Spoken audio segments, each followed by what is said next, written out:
और बड़ी खबर आपको बता दें, मायावती ने यूपी सरकार से सुरक्षा की मांग की है। दफ्तर पर अनहोनी की आशंका है। यह मायावती ने कहा है अराजक तत्व पार्टी दफ्तर को नुकसान पहुंचा सकते हैं।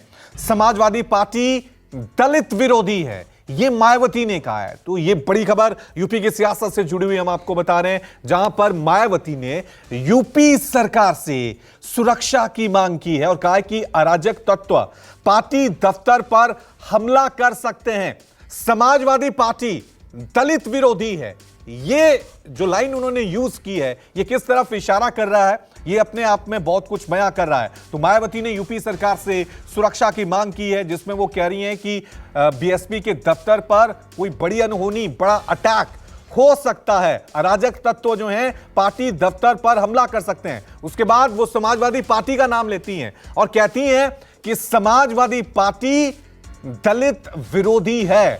इस बाबत मायावती ने यूपी सरकार से सुरक्षा की मांग की है।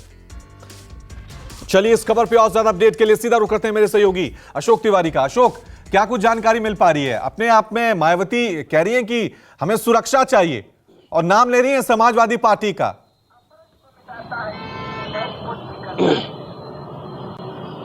देखिए, सबसे अहम बात तो ये है कि ये पूरा जो आरोप प्रत्यारोप का दौर चल रहा है, ये सिर्फ आज ही नहीं है। इसकी शुरुआत उस दिन हुई थी जब बलिया में अखिलेश यादव ने अपने दौरे के दौरान उनसे सवाल पूछा गया था कि क्या इंडिया गठबंधन में बहुजन समाज पार्टी शामिल होती है तो उसका फायदा होगा कि नहीं होगा।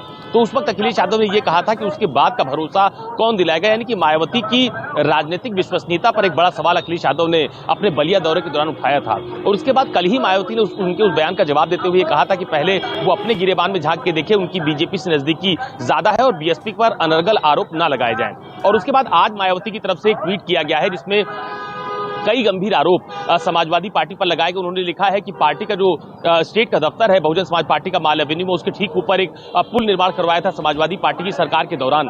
और इसके अलावा गेस्ट हाउस कांड का भी जिक्र उन्होंने किया है। 1995 की घटना का जिक्र किया। उन्होंने कहा है कि जिस तरह की घटनाएं लगातार समाजवादी पार्टी ने दलितों के प्रति या बहुजन समाज पार्टी के प्रति की है, उसको भुलाया नहीं जा सकता है। और एक जो सबसे अहम बात मायावती की तरफ से कही गई है, वो ये भी कहा गई है कि बहुजन समाज पार्टी के प्रदेश कार्यालय पर तमाम सारे महापुरुषों की प्रतिमाएं थी, लेकिन पुल बन जाने के बाद वो जो पार्टी दफ्तर है वो पूरी तरह से असुरक्षित हो गया है। इसीलिए उन्होंने तमाम सारे महापुरुषों की प्रतिमाओं को अपने आवास पर लगवाया है, वहां से हटवाकर।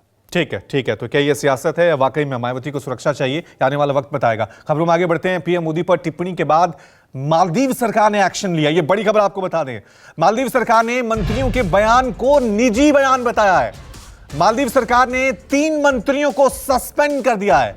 मंत्रियों की टिप्पणी पर विदेश मंत्रालय ने नाराजगी जताई है। भारत ने मालदीव के हाई कमिश्नर को तलब किया है। यह बड़ी खबर, क्योंकि मालदीव को लेकर एक नया विवाद शुरू हो गया है। लक्षद्वीप में जब प्रधानमंत्री मोदी वहां पर गए थे, वहां के बीच, वहां के तटों, समुद्री तटों को लेकर, टूरिज्म को लेकर उन्होंने एक बयान दिया था। उसके बाद ही मालदीव सरकार के कुछ मंत्रियों ने भारत टूरिज्म पर सवाल उठाए थे, जिसके बाद भारत में मालदीव बायकॉट का ट्रेंड शुरू हो गया था। अब देखिए मालदीव सरकार ने इस ट्रेंड के बाद, क्योंकि कई फ्लाइट्स की बुकिंग भी कैंसिल हो गई थी, जो लोग मालदीव जा रहे थे उन्होंने अपनी फ्लाइट्स की बुकिंग कैंसिल कर दी थी। यानी एक्शन का रिएक्शन अब देखने को यहां पर मिल रहा है। भारत ने मालदीव के हाई कमिश्नर को भी तलब किया है इस पूरे मुद्दे पर। पीएम मोदी पर टिप्पणी के बाद मालदीव सरकार ने एक्शन लिया है, जिसमें उन्होंने कहा था कि जिन मंत्रियों ने यह बयान दिया है वो उनका निजी बयान है। साथ में 3 मंत्रियों को मालदीव सरकार ने सस्पेंड भी कर दिया था। मंत्रियों की टिप्पणी पर दूसरी तरफ भारत की तरफ से भी एक्शन लिया गया है, विदेश मंत्रालय की तरफ से, और मालदीव के हाई कमिश्नर को तलब किया गया है। और बात करें, क्योंकि ट्विटर पे हर जगह बायकॉट मालदीव ट्रेंड शुरू हो गया था। जो लोग मालदीव जाना चाह रहे थे, बहुत सारे टूरिस्ट जो हैं वो मालदीव जाते हैं, उन्होंने अपनी बुकिंग, फ्लाइट सब कैंसिल कर दी थी मालदीव जाने के लिए। उसके बाद देखिए किस तरह से मालदीव सरकार एक्शन में आती है। तीनों मंत्रियों के बयान को कहती हैं कि ये मालदीव सरकार का बयान नहीं है, ये उनका निजी बयान है, और तीनों मंत्रियों को सस्पेंड कर दिया जाता है। छोटा सा ब्रेक ले रहे हैं, फौरन हाजिर होंगे बड़ी खबरों के साथ। देखते रहिए News 24।